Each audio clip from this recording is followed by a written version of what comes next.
Assalomu alaykum hammaga. Bugun bo'g'irsoq bilan chakchi qilamiz. Xudo xolasa mana margarin, iliq suv solib bo'g'irsoqni boshlaymiz.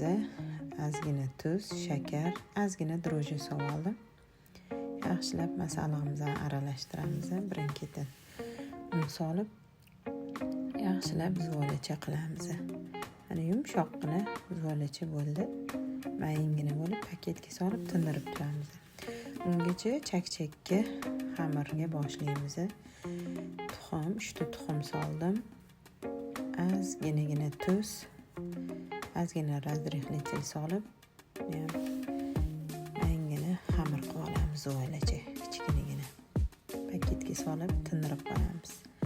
Bo'g'irsoqimizning xamiri chiroyli bo'lib oshib, tinib chiqa, yana mana shunaqa spashka bilan bo'lib chiqamiz.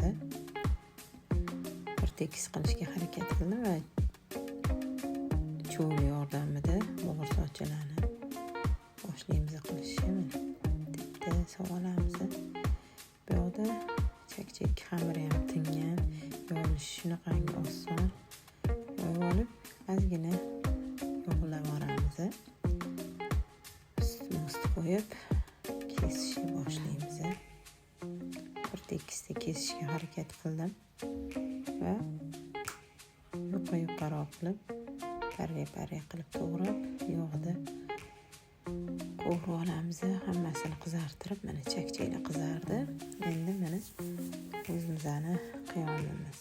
Chakchakni yig'ishni boshlaymiz. Qiyom katta to'g'richaga soldim. Qiyomni solib aralashtirib, shunaqangi chiroyli chiqqan, mazasi ham zo'r chiqqan.